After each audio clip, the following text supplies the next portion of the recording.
दोस्तों, डॉक्टर भगवान का दूसरा रूप होते हैं। भगवान के बाद एक डॉक्टर ही है जिसे हम भगवान का दर्जा देते हैं।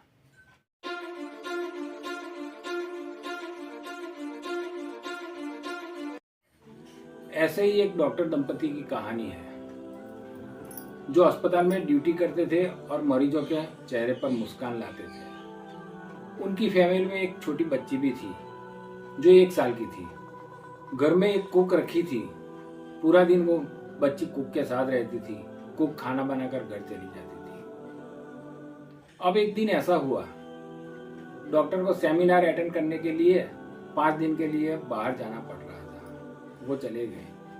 वो हर रोज अस्पताल जाके अपनी ड्यूटी कर रही थी। एक दिन ऐसा हुआ कि वो शाम को अस्पताल से थकी हारी घर आई, खाना खा के फ्रेश हो गई। फिर वो अपनी बच्ची को लेकर सोने चली गई। इस बात को तकरीबन 2 घंटे बीत गए और फोन की घंटी बजी। देखा तो अस्पताल से फोन आया था। इमरजेंसी में उसे जाना पड़ रहा था। अब करे तो क्या करे। उन्होंने अपने कुक को भी फोन लगाया लेकिन फोन लग नहीं रहा था। फिर उन्होंने अपनी बच्ची को झूले में सुलाया कर दूध की बोतल देकर वो चली गई।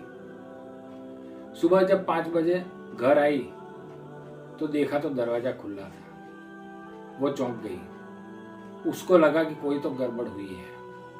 वो दौड़ती सीधी अपने बच्ची के पास चली गई और देखा तो बच्ची अभी सो रही थी। दूध की आधी बोतल खाली हो गई थी। फिर उसने घर में देखा तो सामान सब बिखरा पड़ा था। उसने तिजोरी देखी तो तिजोरी भी खुली हुई थी। फिर वो समझ गई कि मेरे घर चोरी हुई है। वो आंखों में आंसू लिए बेटी के पास लौटी और जैसे ही वो बेटी को लेने लगी तो देखा कि उसके पास एक चिट्ठी पड़ी थी। वो चिट्ठी उन्होंने ले ली और पढ़ने लगी तो उसमें लिखा था कि मैडम, मैं एक चोर हूँ। मौके का फायदा उठाते हुए मैं आपके घर चोरी करने के लिए आया था। मैंने चोरी भी की। आपके गहने रुपए सब मैंने ले लिए और मैं भाग रहा था। तब मुझे बच्ची की रोने की आवाज सुनाई दी तो मैंने देखा तो झूले में आपकी बच्ची रो रही थी।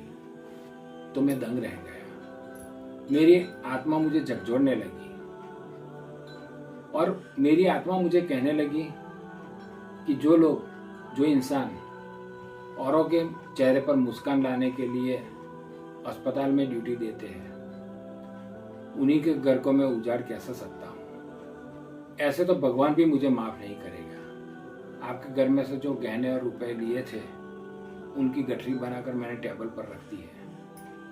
और हाँ, एक बात और, आपकी बच्ची रो रही थी तो मैंने उसे दूध पिला दिया था और उसे सुला दिया था। हो सके तो मुझे माफ कर देना। दोस्तों, लोग बुरे काम करते हैं लेकिन उनमें कुछ लोग ऐसे भी होते हैं जो मजबूरी से यह काम करना पड़ रहा होता है। उनका ज़मीर अभी भी जिंदा है और इससे हमें पता चलता है कि दुनिया में इंसानियत अभी जिंदा है। दोस्तों, कहानी अच्छी लगी हो तो एक लाइक कर देना और चैनल को सब्सक्राइब कर देना। धन्यवाद। जय भारत, जय हिंद।